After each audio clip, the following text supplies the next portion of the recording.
Today, we're in the midst of an all-out assault on human dignity of immigrants. Yes, at the border, but also in the courtroom, in the classroom, and on the factory floor. This issue is personal to me, as it is to many of you, and it should be personal to all of us. You know, back in May 31st, 1844, my great-great-grandfather, Owen Finnegan, boarded what they used to call coffin ships. He was a shoemaker. He boarded a ship called the Brothers. At around the same time, another shoemaker named Joseph Kearney from Moneygall sailed aboard the Caroline Reed, arriving in America just 5 weeks before my great-great-grandfather. His great-great-grandson is Barack Obama. It's doubtful these two met in Ireland or after, but one thing we know for sure is that they both left everything behind for an uncertain future.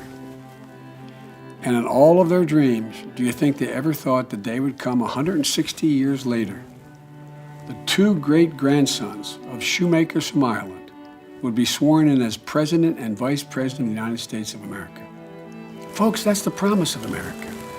Many of our ancestors were once strangers as well. And for centuries, our tradition of welcoming immigrants from around the world has given us tremendous advantage. We've gotten the best of every nation because they have courage, determination. They came on their own. For centuries, our immigrants have been the secret ingredient to our economic might and dynamism. From the father of modern-day physics to the co-founder of Google. But that tradition is under attack. When immigrants succeed, we all succeed. America succeeds. And we need to protect that promise and preserve that chance. That said, it's no secret that our immigration system is broken, and for years, there's been a heated debate waged about how to fix it. I know how hard this challenge is. As Vice President, I was charged with leading our response in 2014 when we saw a similar surge of unaccompanied minors at our border. We do need to control our border. Every country needs to control their border. But that does not require ripping infants and children from the arms of their parents. It doesn't mean putting them in cages. It makes a lie of who we are in front of the whole world. That's not what they think of us. We can't toss away our values and our principles and our humanity. This administration has to stop using immigration as a political tool to divide us into us and them, convincing Americans that whatever trouble they may have, it's because of the other, the outsider, the immigrant. That's what this abrupt policy change in the southern border was all about, and it didn't make us safer. As a matter of fact, the heartbreaking chaos and pain for the whole world to see made us weaker in the eyes of the world. Breaking apart families isn't the answer. Border walls aren't the answer. There's a real key to solving the problem. We have to address the root causes of migration that push people to leave behind everything they know and everything they love to undertake a dangerous journey for the chance at a better life.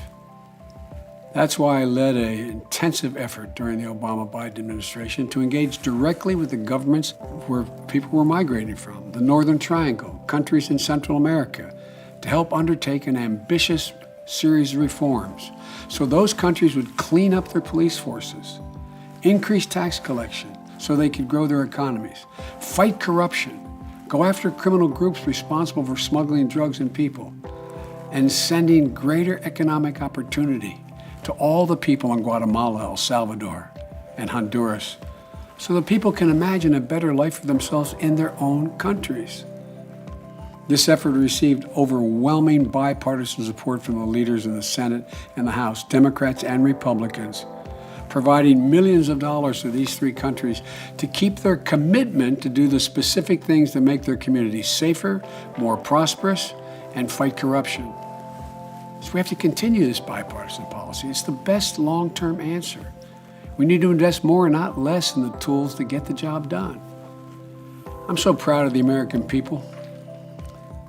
And I pray they continue to stand up, show up, and speak out when they see the wrongs occurring at our border. No one, not even the president, can change who we are as Americans and what we stand for, our core values, if we continue to stand united and unleash all the power that's in our hands. We must remind this administration of the core values that beat in the heart and the chest of every American. We've got to send the clearest possible signal to the rest of the world that America still represents the best of humanity. As Ronald Reagan said, the shining city on the hill, not the worst.